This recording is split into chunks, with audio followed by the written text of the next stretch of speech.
ขณะนี้ท่านกำลังฟังสถานีวิทยุกระจายเสียง FM 104.5 เมกะเฮิรตซ์ขอเชิญร่วมถวายเทียนพรรษาประจำปี 2567 ของเครือข่ายคลื่นสีขาวเชียงใหม่เชียงรายลำพูนลำปางแปร่น่านและพะเยาเนื่องด้วยคณะสงฆ์พระนักเผยแผ่ธรรมะเครือข่ายคลื่นสีขาวและคณะศรัทธาพุทธศาสนิกชนถวายเทียนพรรษาประจำปี 2567 จะนำไปถวายวัดต่างๆจำนวน9วัดในพื้นที่ภาคอีสานในวันที่23ถึง25สิงหาคม 2567 โดยจะออกเดินทางในวันที่23สิงหาคม 2567 เวลาตี 4ในโอกาสนี้จึงขอเชิญชวนพุทธศาสนิกชนทุกท่านได้ร่วมถวายเทียนพรรษาและร่วมอนุโมทนาบุญไปด้วยกันเพื่อส่งเสริมพระพุทธศาสนาและวัฒนธรรมประเพณีอันดีงามต่อไป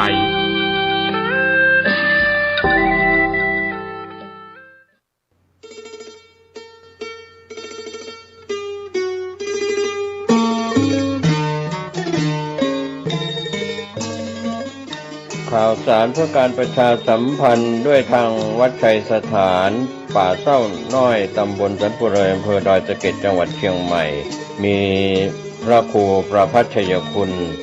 ดำรงตำแหน่งเจ้าอาวาสวัดชัยสถานป่าเศร้าน้อยเจ้าคณะตำบลสันปุเรเขต 2พร้อมคณะศรัทธาและผู้ใจบุญร่วมบูรณะวิหารหลังใหญ่ของวัดในช่วงหลายเดือนที่ผ่านมาขณะนี้การบูรณะใกล้จะแล้วเสร็จก่อนเข้าพรรษาในช่วงเทศกาลเข้าพรรษาปีนี้จะใช้เป็นสถานที่บำเพ็ญกุศลตลอดฤดูกาลเข้าพรรษาและออกพรรษาก็มีการบูรณะเปลี่ยนหลังคากระเบื้องทั้งหมดแล้วก็บูรณะในส่วนต่างๆใกล้จะแล้วเสร็จหลายท่านที่ยังไม่มีโอกาสจะได้ร่วมบุญร่วมกุศลก็สามารถติดต่อสอบถามและร่วมทำบุญได้ที่พระครูประภัชชัยคุณเจ้าคณะตำบลสันปุเรเขต 2เจ้าอาวาสวัดชัยสถานตำบลสันปุเรอำเภอดอยสะเก็ดจังหวัดเชียงใหม่หมายเลขโทรศัพท์0876572458 0876572458หรือที่0531143332ได้ทุกวันก็เป็นการบูรณะวิหารหลังใหญ่ของวัดชัยสถานป่าเศร้าน้อยตำบลสันปุเรอำเภอดอยสะเก็ดจังหวัดเชียงใหม่ก็ขออนุโมทนากับหลายคนหลายท่านได้ร่วมทำบุญไปแล้วและหลายท่านยังไม่ได้ร่วมบุญก็สามารถร่วมทำบุญในคราวครั้งนี้โดยทั่วหน้ากัน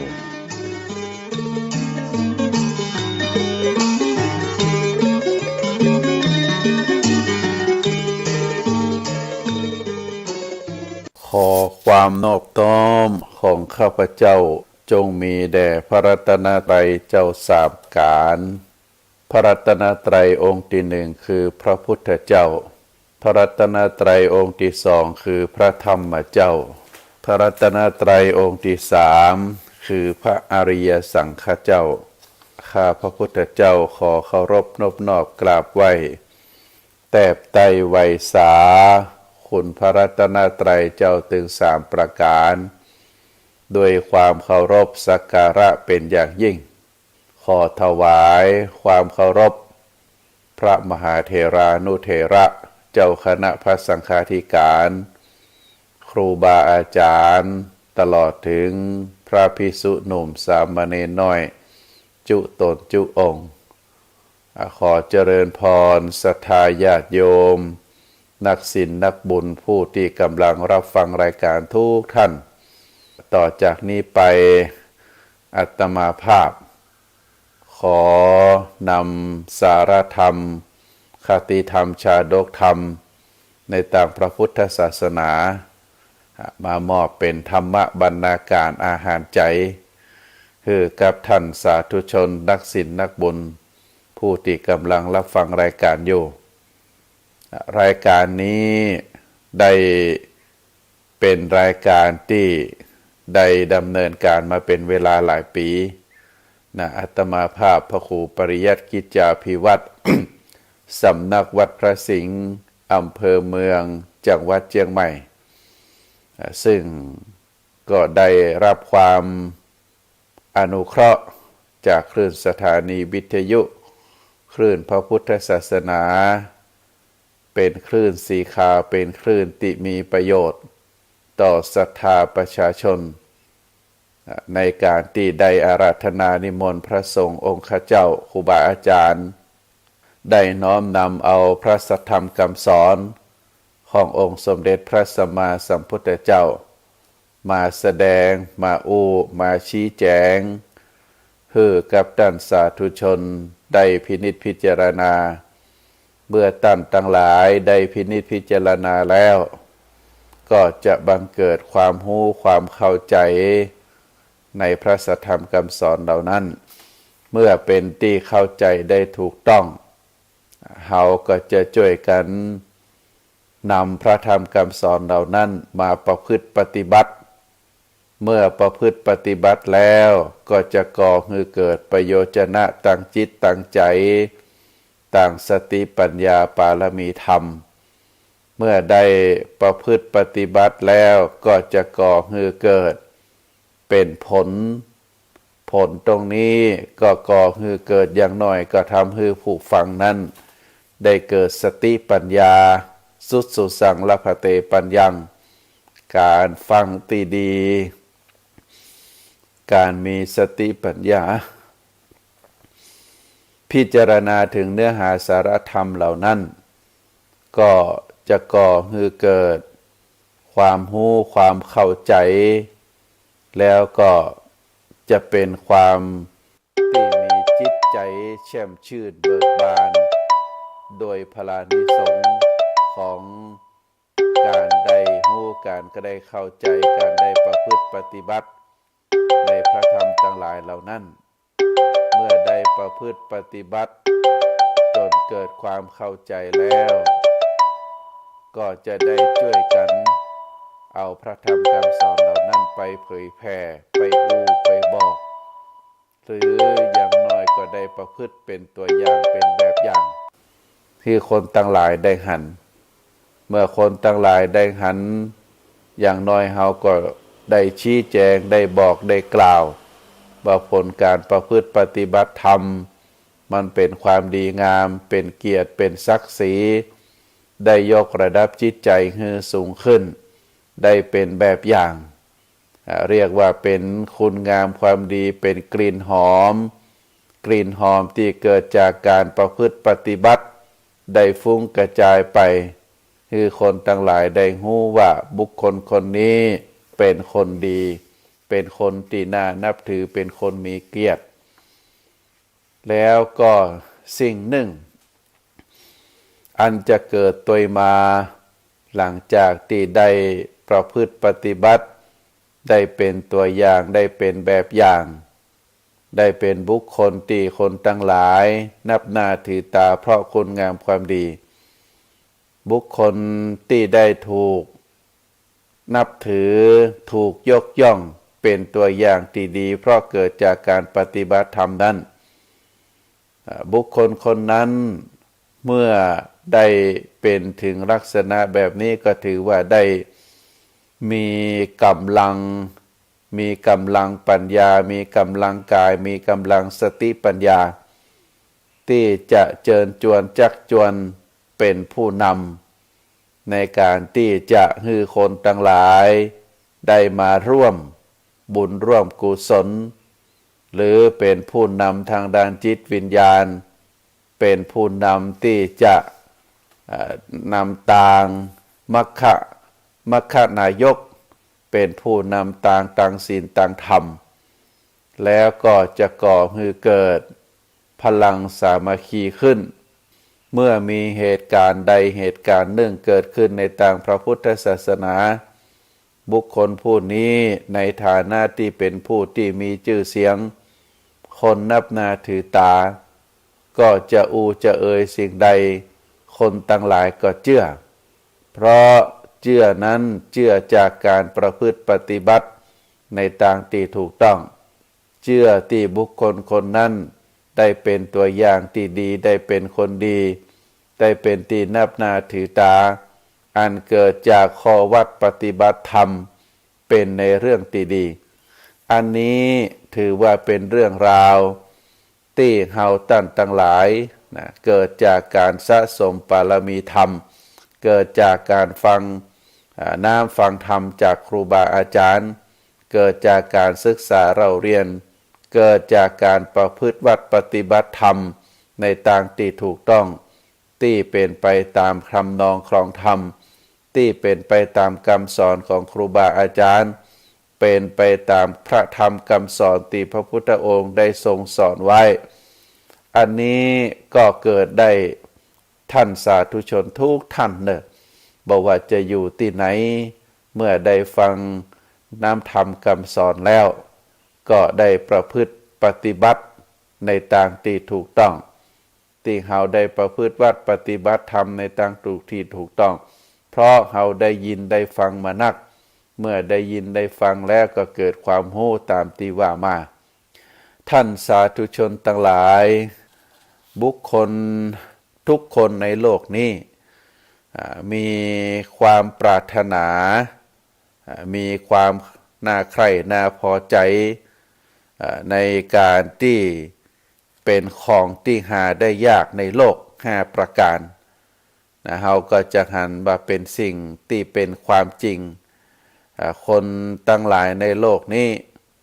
มีความปรารถนามีความพอใจมีความต้องการของที่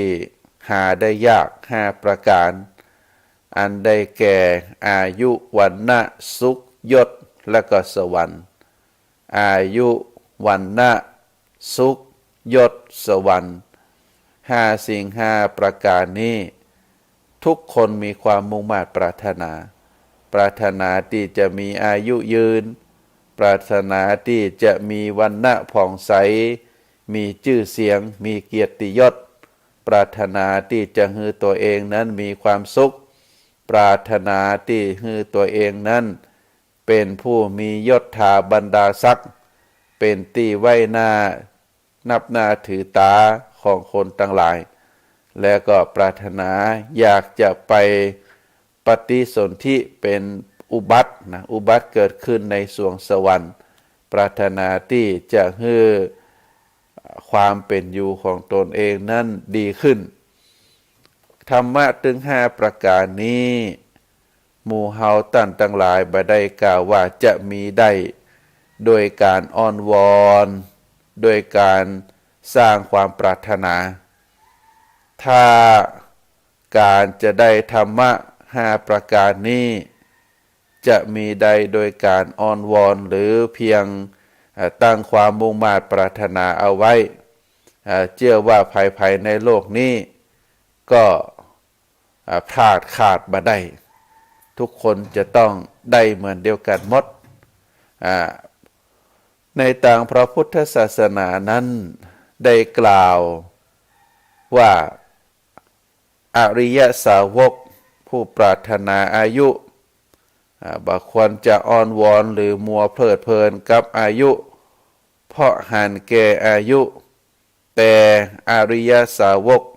ผู้ปรารถนาอายุพึงดำเนินตามข้อปฏิบัติที่เป็นไปเพื่ออายุเพราะข้อปฏิบัติอันเป็นไปเพื่ออายุที่ดำเนินตามแล้วนั้นจึงจะเป็นไปเพื่อการได้อายุอริยสาวกนั้นก็จะได้เป็นผู้ได้อายุบ่ว่าจะเป็นของทิพย์หรือ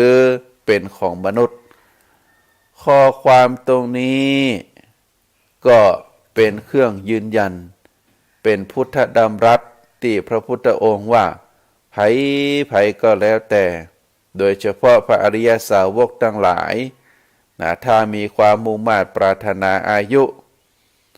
พระพุทธองค์บอกว่าจะต้องปฏิบัติจะต้องประพฤติปฏิบัติเพื่อที่จะให้มีอายุยืนยาวถ้าเป็นเพียงแค่ต้องการแต่บ่ได้ประพฤติวัดปฏิบัติธรรม ในต่างที่จะให้มีอายุยืนบุคคลทั้งหลายบ่ว่าจะเป็นพระอริยสาวกหรือมนุษย์ก็บ่สามารถที่จะให้มีอายุยืนได้เพราะว่าจะเป็นอายุที่เป็นของทิพย์หรือเป็นอายุของมนุษย์เพราะฉะนั้นตรงนี้ยืนยันให้เฮาท่านทั้งหลายได้กล่าวว่าธรรมะ5ประการที่ว่ามาอันได้แก่อายุวันนะยศสวรรค์นะสุขพระพุทธองค์บอกว่าบ่ควรที่จะอ้อนวอนหรือมัวเพลิดเพลินอายุวันนะสุขยศสวรรค์นั้นเพราะการได้อายุได้วันนะได้สุขได้ยศได้สวรรค์มานั้น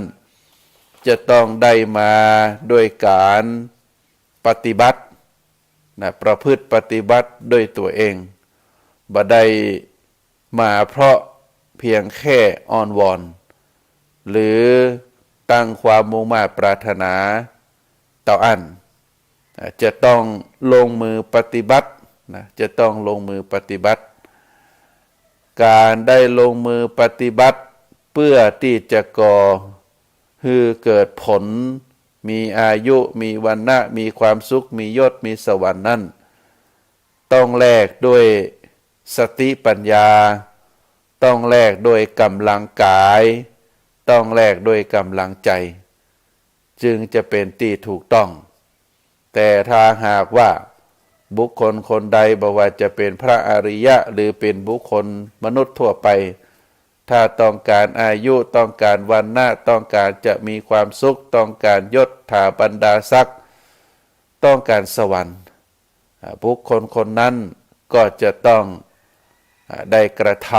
ำด้วยกำลังกายกำลังใจกำลังสติปัญญาของตัวเองในทางที่ถูกต้องเป็นความหันติถูกต้องเป็นความประพฤติที่ถูกต้องโดยกายสุจริตวจีสุจริตมโนสุจริตอันนี้มีโอกาสที่จะทำได้แต่ถ้าเป็นไปเพียงแค่อ้อนวอนเป็นไปเพื่อตั้งความปรารถนาไว้เต่าอันก็บ่สามารถที่จะให้มีอายุมีวรรณะมีความสุขมียศมีสวรรค์ตามความปรารถนาของตัวเองได้อันนี้เป็นพุทธดำรัสที่พระพุทธองค์ได้กล่าวไว้คือเฮาเจ้าพุทธท่านทั้งหลายได้พินิจพิจารณาในเบื้องต้นก็คงจะได้กล่าวถึงเรื่องอายุก่อนอายุนั้นความหมายก็คือ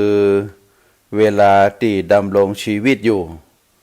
เวลาชั่วชีวิตช่วงเวลานับตั้งแต่เกิดหรือตั้งแต่มีมาจนถึงเวลาที่กล่าวถึงหรือสั้นๆก็คือช่วงเวลาแห่งชีวิตหรือช่วงชีวิตตั้งแต่เกิดมาแต่อายุที่เป็นกรรมเดิมในภาษาบาลีความหมายลึกลงไปก็หมายถึงว่าเนื้อตัวของชีวิตหรือพลังที่เป็นแก่นของชีวิตก็ได้ก็คือหมายถึงความว่าพลังที่ทำให้ชีวิตสืบต่อดำเนินไปหรือพลังที่ช่วยให้องค์ประกอบต่างๆของชีวิตเจริญงอกงามขึ้นได้โดยเหตุนี้ความหมายจากภาษาบาลีหลายแห่งอายุจึงหมายถึงความมีชีวิตยืนยาวหรือการเป็นผู้สืบต่อไปได้ยาวนานอายุยืนก็เป็นกรรมที่เฮาได้ใจกันเพราะฉะนั้นความหมายของอายุก็คือเวลาที่ดำรงชีวิตอยู่เวลาชั่วชีวิตตั้งแต่เฮาเกิดมาจนถึงเฮาสิ้นชีวิตเรียกว่าเป็นอายุเพ ราะฉะนั้นการที่จะมีอายุก็ถือว่าเป็นเรื่องสำคัญอายุเป็นตัวนำเป็นแกนเป็นพื้นฐานรองรับคุณสมบัติอย่างอื่นตลอดถึงทุกสิ่งทุกอย่างนะเรียกว่าเป็นตัวนำเป็นแกนเป็นพื้นฐานรองรับคุณสมบัติอย่างอื่นๆเพราะว่าต่อเมื่อยังมีอายุ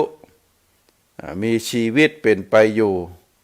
คุณสมบัติอย่างอื่นๆบอกว่าจะเป็นวรรณะเป็นความสุขเป็นยศแล้วก็เป็น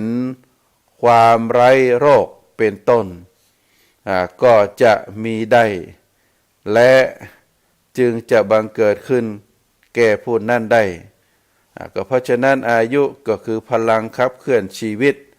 และก็ความมีชีวิตยืนยาวเพราะฉะนั้นความ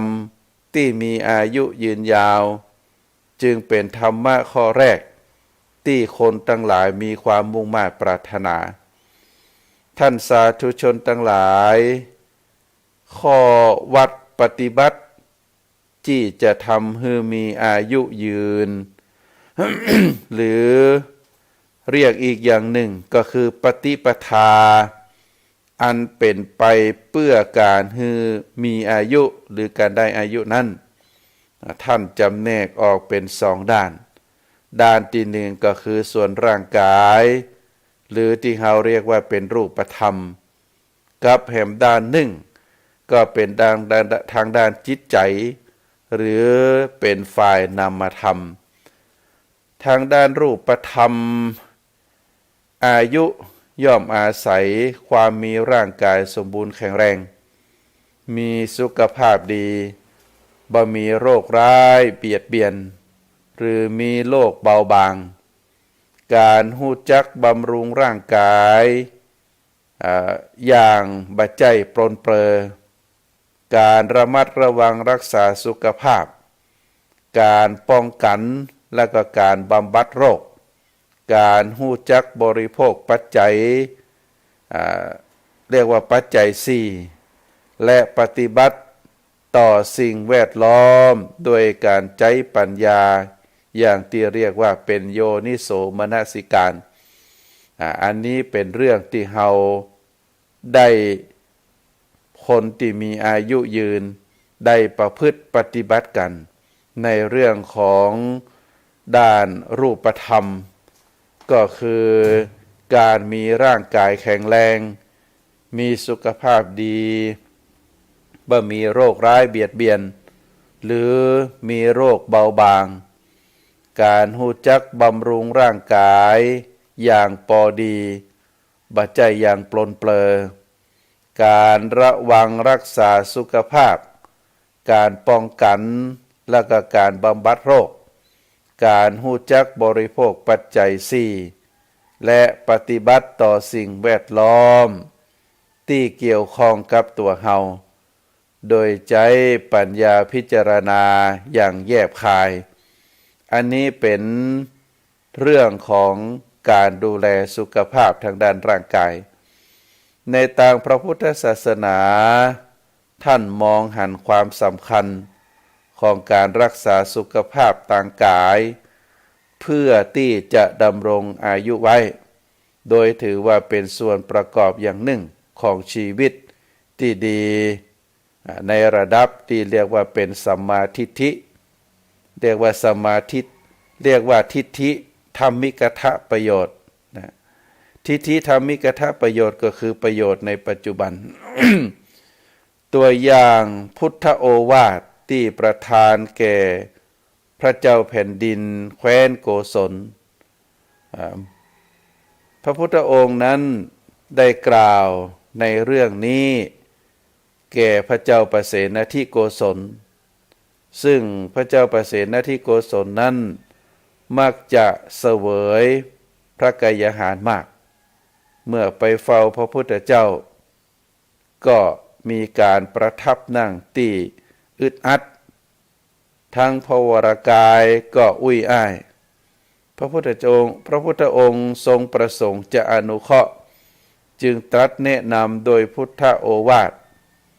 ซึ่งแปลเป็นภาษาไทยก็มีความหมายว่าคนที่มีสติอยู่ตลอดเวลารู้จักประมาณในการบริโภคย่อมมีเวทนาเบาบางแก่จ้าครองอายุอยู่ได้เมินอันนี้เป็นพุทธดำรัสที่พระพุทธองค์ได้ตรัสสอนแก่พระเจ้าประเสนาธิโกศลพระเจ้าแผ่นดินแคว้นโกศลบอกว่าคนที่มีสติอยู่ตลอดเวลารู้จักประมาณในการบริโภคย่อมมีเวทนาเบาบางแก่ช้านะแก่จ้าครองอายุได้ยืนนานครองอายุได้เมินก็สรุปแล้วตรงนี้ก็คือคนที่มีสติเนี่ยจะรู้จักในการบริโภคก็คือบริโภคมานักเมื่อบริโภคมานักแล้วความปวดเนื้อปวดตัวปวดแข้งปวดขาก็จะเบาบางบุคคลคนนั้นดูจะมีใบหน้าอ่อนวัยแล้วก็จะมีอายุยืนยาวเป็นสรุปพระดำรัสที่พระพุทธองค์ได้ตรัสแก่พระเจ้าประเสนาธิโกศลพระเจ้าประเสนาธิโกศลได้หันประจายหนุ่มคนหนึ่งได้บอกให้ประจายคนหนุ่มซึ่งเป็นทหารคนสนิทที่ได้เสด็จไปเฝ้าพระพุทธเจ้าด้วยกันแล้วก็บอกให้ประจายคนนั้นว่าจำคาถานี้ไว้เนอะแล้วก็คอยกล่าวตักเตือนในเวลาที่เสวยพระกยาหารทุกครั้งเป็นเครื่องเตือนสติฮือทรงยับยั้งที่บ่ฮือเสวยเกินประมาณต่อมาบ่เมินเต่าใดพระเจ้าประเสนาธิโกศลก็มีพระวรากายกระปี้กระเป๋าทรงสามารถวิ่งจับม้าจับกวางได้มีพระดำรัสชื่นชมพระมหากรุณาของพระพุทธเจ้าว่าได้ทรงอนุเคราะห์พระองค์ทางด้านประโยชน์ที่มองหันและประโยชน์ที่บ่สามารถมองด้วยสายตาได้พุทธดำรัสที่ย้ำอยู่เสมอก็คือ ได้ฮือกรรมแนะนำฮือบริโภคสิ่งต่างๆโดยการพิจารณาการกินการใจโดยคำที่นึกถึงคุณค่าที่แท้จริงของสิ่งนั้นเพื่อฮือพอดีก็จะบ่เกิดโทษแต่ฮือเป็นคุณเป็นประโยชน์เป็นเครื่องส่งเสริมชีวิตที่ดีงามเช่นการกินอาหารบ่ใจหันแก่ความสนุกสนานมัวเมาแต่เพื่อหล่อเลี้ยงร่างกายให้เป็นอยู่อย่างผาสุกสามารถดำเนินชีวิตที่ดีชีวิตที่งามชีวิตที่ประเสริฐได้ใจเสื้อผ้าเครื่องนุ่งห่มที่อยู่อาศัยเพื่อป้องกันความหนาวความร้อนของลมของแดดคุ้มภัยพักผ่อนใจชีวิตส่วนตัวเป็นต้นบ่ได้เป็นไปเพื่อความฟุ้งเฟ้อแข่งขันหรือเมาเกียรติยศอวดข่มภัยคนใดคนหนึ่งทำให้ตนได้คุมสติปัญญาได้ปฏิบัติข้อวัดปฏิบัติที่ถูกต้องเรียกว่ามีนิสรณปัญญาก็คือมีปัญญาที่ทำชีวิตให้เป็นอิสระหรือมีปัญญาพาไปสู่ความรอดหรือมีปัญญาสำหรับปลดปล่อยตัวให้เป็นอิสระถ้าสามารถปล่อยตัวให้เป็นอิสระได้แล้วก็นับว่ามีความพร้อมมีคุณสมบัติเป็นพื้นฐานที่จะช่วยปลดปล่อยให้คนอื่น ต่อไปได้เป็นอย่างดีหากชีวิตของตัวเองเป็นไปอย่างสะดวกสบายเป็นไปที่ถูกต้องตามทำนองของธรรมเราก็สามารถที่จะแนะนำเป็นตัวอย่างเป็นแบบอย่างคนอื่นได้เรียกว่าเมื่อชีวิตมีความอิสระปลอดโปร่งปราศจากความบีบคั้นก็ย่อมเกื้อกูลแก่การมีอายุจะดำรงคงอยู่ได้ยืนนานอันนี้เป็นแนวทางที่พระพุทธองค์ได้ทรงสอนไว้เนิ่นศรัทธาญาติโยมทั้งหลายได้มีพระพุทธพจน์ที่พระพุทธองค์ได้ตรัสไว้แสดงข้อปฏิบัติที่เกื้อกูลแก่การมีอายุยืนยาวธรรมะที่ช่วยให้อายุยืนมี5ประการประการที่1สัปปายะการีสร้างสัปปายะทำอะไรอย่างก็ได้เพื่อเป็นที่สบายเกื้อกูลแก่สุขภาพอันนี้เป็นประการที่1เรียกว่าสัปปายะการีการสร้างความสบายทำอะไรอย่างที่ให้มันเป็นที่สบายเกื้อกูลแก่สุขภาพอันนี้เรียกว่าสัพพกายสัปปายะการีอันที่2สัปปาเยมัตตัญญูแม้ในสิ่งที่สบายนั้นก็รู้จักประมาณทำแต่พอดีอันนี้สำคัญศรัทธาญาติโยมการทำความสบายให้แก่ตัวเก่าเพื่อให้เป็นที่เกื้อกูลแก่ความสุขภาพบางทีถ้าปฏิบัติข้อนี้นักเกินไปก็เป็นสาเหตุที่ทำให้อายุสั้นก็เป็นไปได้อย่างเช่นการพักผ่อนการนอนหลับเราถือว่าการนอนหลับเป็นการพักผ่อนที่ดีที่สุดการพักผ่อนอยู่ในบ้านที่เย็นสบายเรียกว่าสัปปายะการีการสร้างความสบายสร้างความร่มรื่นสร้างความเยือกเย็นสร้างความสุขแต่ถ้าเราทำอย่างอันถึงวันโดยที่บ่ไปถูกแดดโดยที่บ่ได้ออกกำลังกายก็ทำให้เกิดความบ่สบายขึ้นมาได้เพราะฉะนั้นข้อที่2จึงรองรับมาว่าสัปปาเยมัตตัญญูแม้ในสิ่งที่สบายนั้นก็รู้จักประมาณทำแต่พอดีมัชฌิมาปฏิปทาอันนี้เป็นข้อที่2ข้อที่3ปณีตะโภชีบริโภคสิ่งที่ย่อยง่ายเกี่ยวให้ละเอียดอันนี้สำคัญในศรัทธาญาติโยม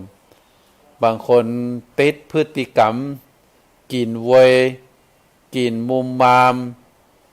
กินบะเกี้ยวอันไหนลำตักใส่แต่ไปนักตีต้องแล้วก็เมื่อนักตีต้องก็ทำให้เวลาบ่หิวหรือหิวน้อยเวลาหิวน้อยแล้วกินเข้าไป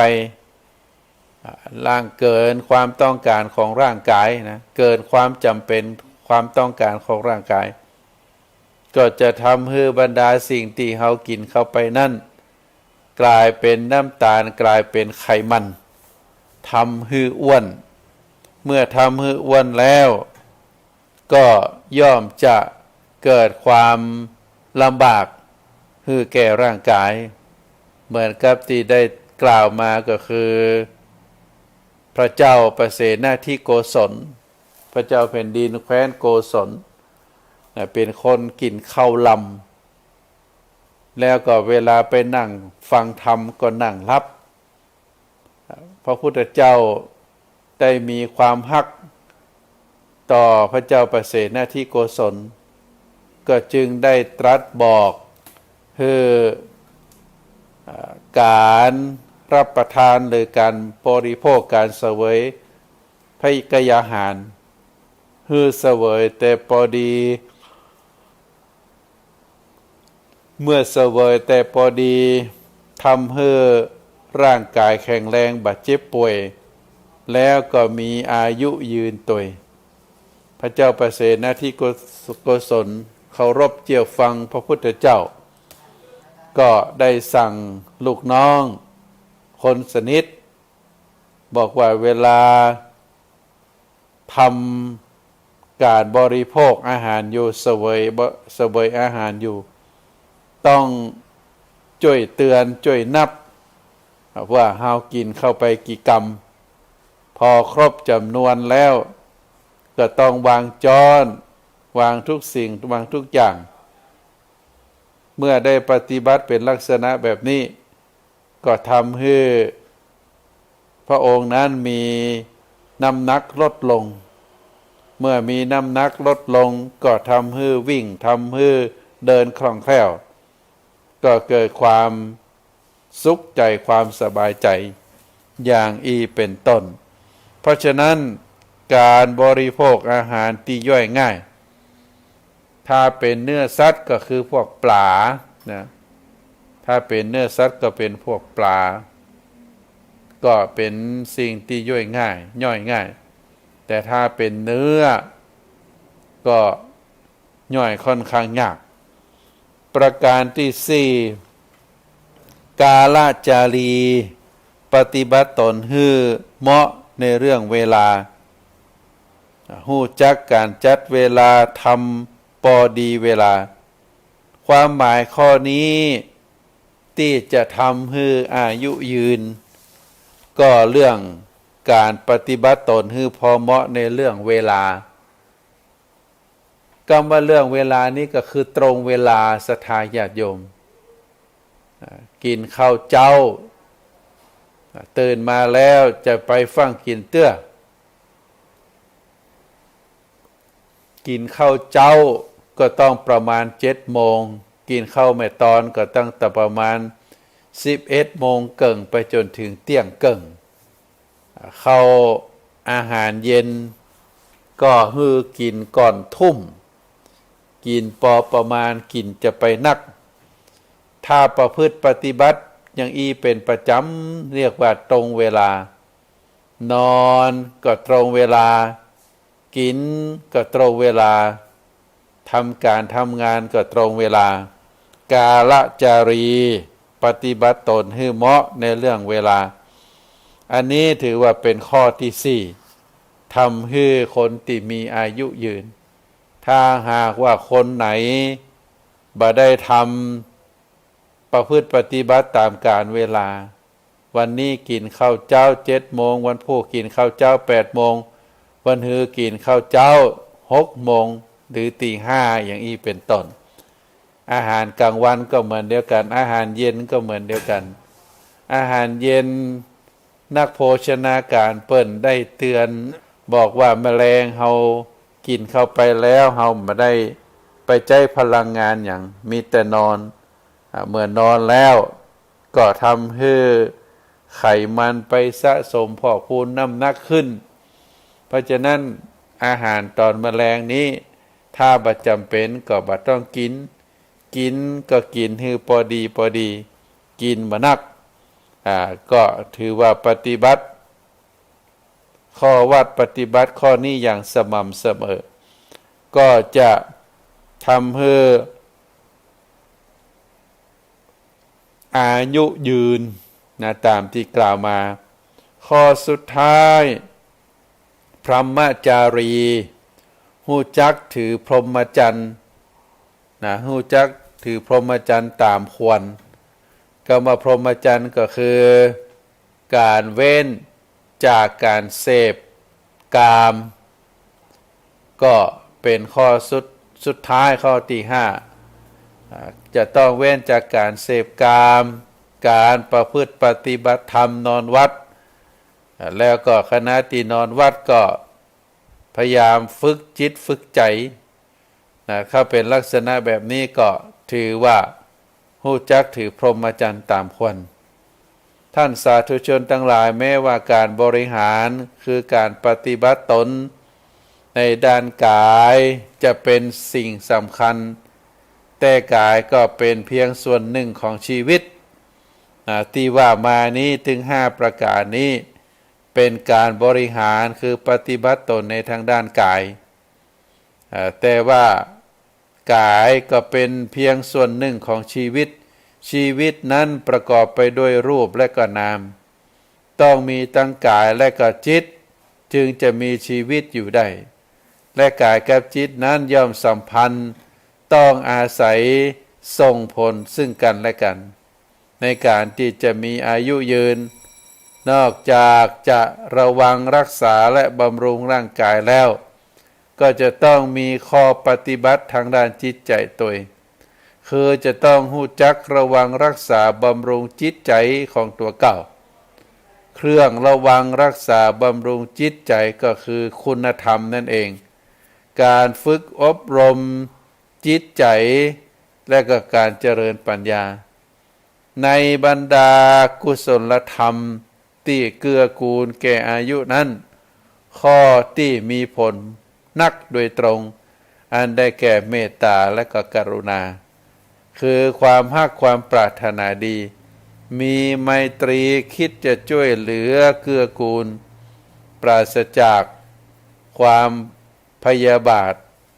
ความอาฆาตคิดร้ายนะคิดร้ายแล้วก็ยังบ่พอนะก็จำเป็นจะต้องเรียกว่ามีความเมตตากรุณาแล้วนอกจากที่จะคิดมีความปรารถนาดีมีไมตรีคิดจะช่วยเหลือเกื้อกูลปราศจากความพยาบาทอาฆาตคิดร้ายผูกใจเจ็บแค้นดำรงในอวิหิงสาคือปราศจากเรียกว่าปราศจากวิหิงสาบ่ข่มเหงเบียดเบียนผู้อื่นบ่คิดร้ายต่อมุ่งทำลายบ่คิดร้ายมุ่งทำลายดังที่พระพุทธองค์ได้ตรัสการที่บุคคลละปาณาติบาตเว้นขาดจากการทำลายชีวิตวางทันดะวางศาตรามีความละอายต่อบาปประกอบด้วยเมตตาใฝ่ใจช่วยเหลือเกื้อกูลแก่สัตว์ทั้งปวงนี่คือข้อปฏิบัติที่เป็นไปเพื่อความมีอายุยืนความฮักความเมตตาความมีไมตรีย่อมส่งเสริมความมีอายุยืนทั้งแก่ตัวเก่าและก็คนอื่นสำหรับตัวเฮาเองนั้นเมื่อมีเมตตาจิตใจก็ผ่องใสสดชื่นเบิกบานระบบต่างๆในร่างกายก็บ่ตึงเครียดทำงานคล่องแคล่วเบาสบายช่วยให้มีสุขภาพดีเมื่อต่างคนต่างก็ฮักใคร่บ่เบียดเบียนกันบ่ทำร้ายกันต่างก็มีชีวิตอยู่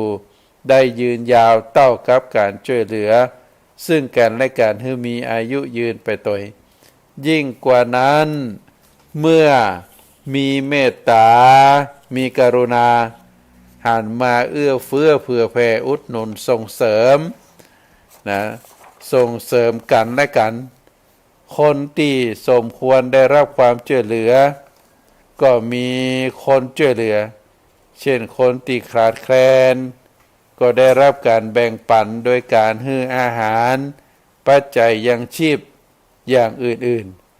ๆเมื่อคนคัดสนยากไร้อ่อนแอได้รับอาหารและก็ปัจจัยเครื่องยังชีพอื่นๆก็ทำให้เป็นอยู่มั่นคงทำให้เป็นอยู่ได้แล้วก็กลายเป็นคนแข็งแรงก็เท่ากับว่าได้รับการต่ออายุให้ยืนยาวหรือทำอายุยืนยาวมั่นคงนั่นเอง เมื่อพระพุทธเจ้าได้กล่าวไว้ว่าเมื่อพระภิกษุผู้เว้นจากการประกอบศิลปวิทยาเพื่อหาเลี้ยงชีพเพราะทำหน้าที่ที่ดำรงและก็สืบทอดธรรมในหมู่มนุษย์ก็ได้รับการอุดหนุนโดยปัจจัยที่มีภัตตาหารเป็นต้นก็ทำให้ได้รับการถวายอายุ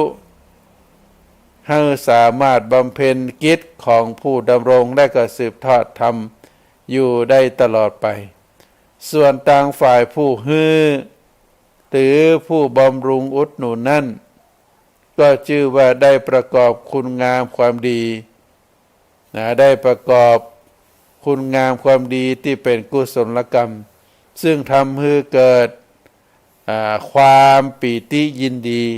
และความมีจิตใจเบิกบานผ่องใสเป็นพลังส่งเสริมอายุสามารถช่วยคนที่มีอายุยืนอยู่แล้วให้มีอายุยืนยาวได้เมื่อ ได้อายุแก่ผู้อื่นแล้วเมื่อให้อายุแก่คนอื่นแล้วตนเองก็เป็นผู้ได้อายุด้วยเช่นเดียวกันพระพุทธองค์ได้ตรัสไว้หลายแห่งเป็นต้นว่า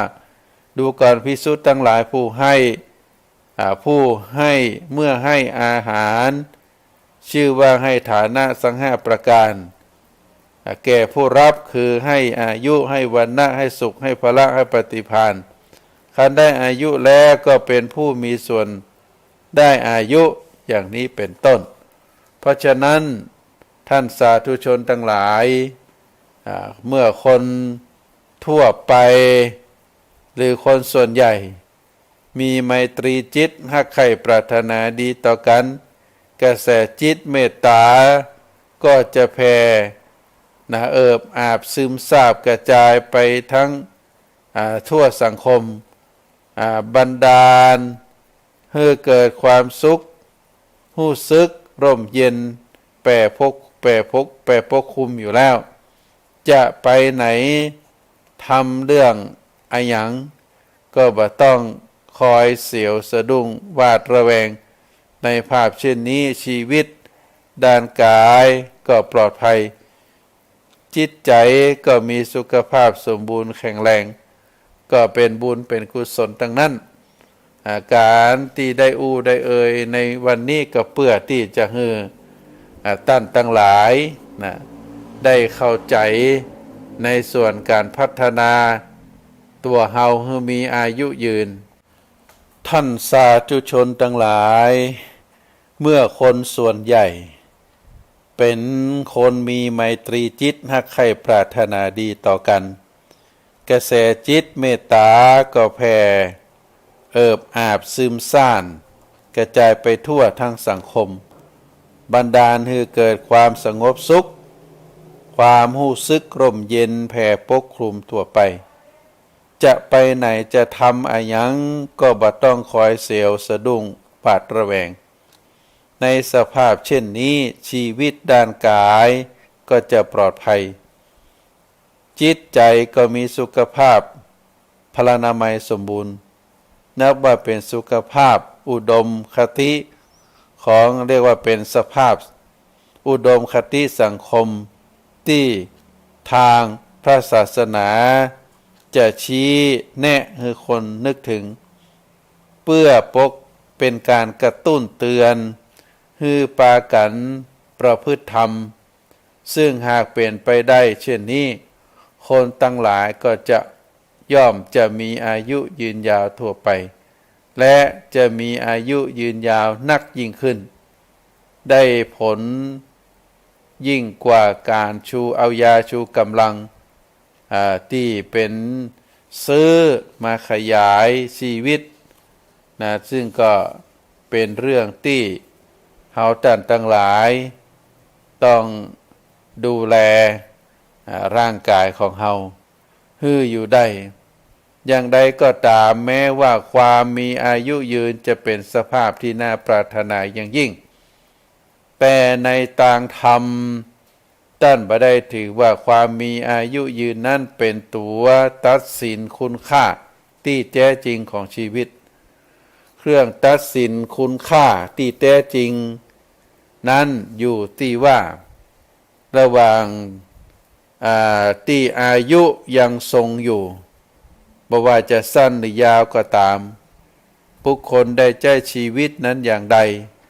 คือได้อาศัยชีวิตนั้นก่อกรรมทำชั่วเป็นโทษหรือทำสิ่งที่งามเป็นประโยชน์พอกพูนอกุศลธรรมหรือเจริญกุศลธรรมปล่อยชีวิตให้เป็นไปตามอำนาจของอวิชชาตัณหาหรือดำเนินชีวิตด้วยปัญญาและกรุณาชีวิตที่งอกงามโดยกุศลกรรมอำนวยผลประโยชน์แก่ตนและกับผู้อื่นแม้จะสั้นก็ยังประเสริฐกว่าบุคคลผู้มีอายุยืนยาวแต่เป็นที่สั่งสมอธรรมและแผ่ขยายความทุกข์ความทุกข์เพราะฉะนั้นก็เฮาท่านทั้งหลาย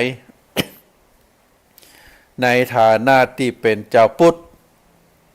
ก็ขอได้ช่วยพิจารณาถึงกรรมที่ได้อู้มาก็คือชีวิตคือมียืนยาวเพราะว่าอายุนั้นการปั่นปอนอายุวันโนสุขังพลัง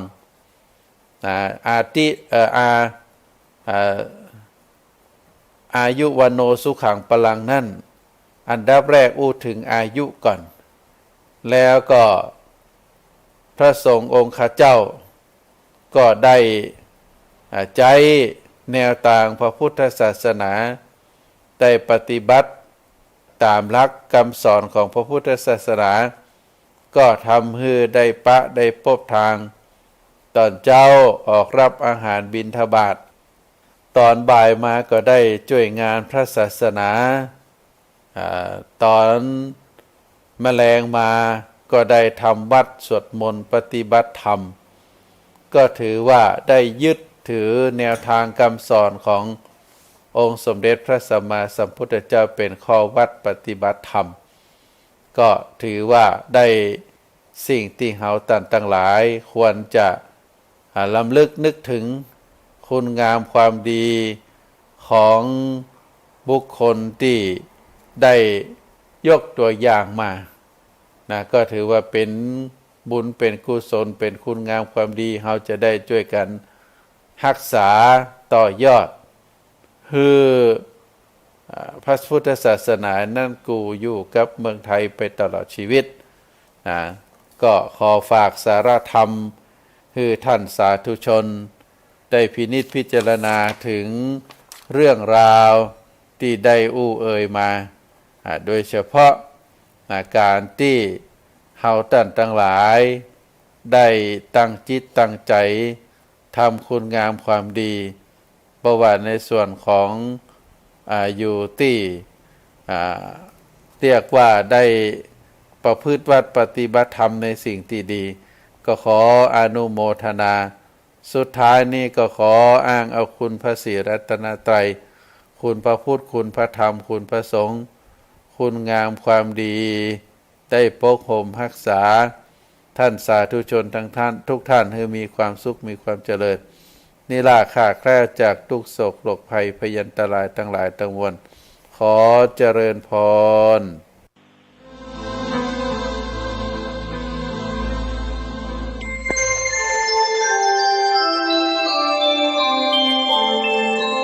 ขณะนี้ท่านกำลังฟังสถานีวิท